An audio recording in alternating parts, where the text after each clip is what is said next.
The Dutch national team was in Beijing recently, and some famous names were on hand to deliver a masterclass to a few youngsters, both local and expat. It was a welcome distraction from the problems besieging the game.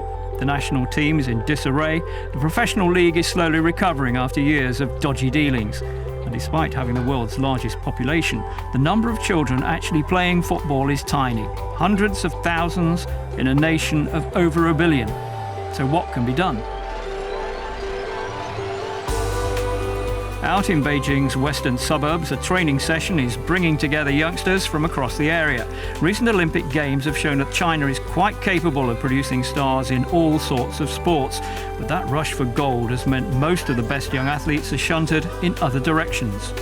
Chen Changhong is in charge of the session.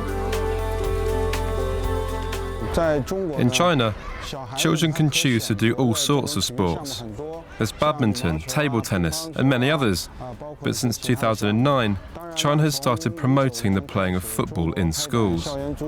That means there are more and more children playing football now than before.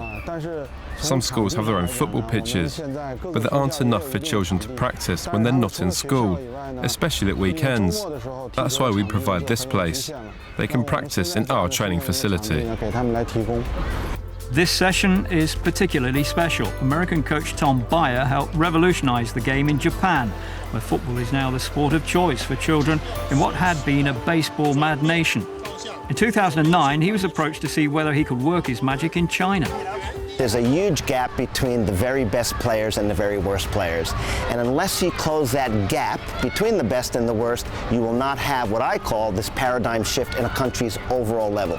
In Japan, we've been able to do that. The gap between the very best and the very worst at a young age and at the older ages is very tiny. Here, it's still an ocean apart. There have been any number of ideas aimed at improving the Chinese game, but almost all have been aimed at the top end of the sport. If there aren't enough children to begin with, it'll be mighty hard to produce many top players. In most countries, the majority of children get to play football in some form. But in China, many kids only see the game on TV.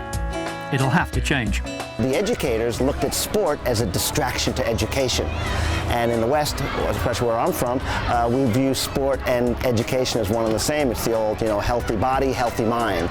So there's a bit of education that needs to go on as well with the young parents to basically, tell them that this is a healthy lifestyle and your kids will do better academically if they're involved in sport. Hence this, the Chinese schools football program. Bayer's methods in improving the game at the very lowest levels is what paid off in Japan, but he started there almost 20 years ago. China has a lot of catching up to do. But then who in the early 90s would have picked Japan as a football power? The program started in 2009. It's in 120 cities, close to 6,000 schools, and about 2 million kids participating. And what that means is 2 million kids are exposed to football 3 to 4 hours a week in their school through the PE classes. But then, roughly about 10%, 200,000 kids, are organized into teams and formal training like you see that we've been doing today. So, it's going to take a generation or so to change the mindset and see the results of our effort, but I'm quite optimistic because this program is very well organized. We're putting a lot of effort into enabling schools to help children play football. We want more and more children to play.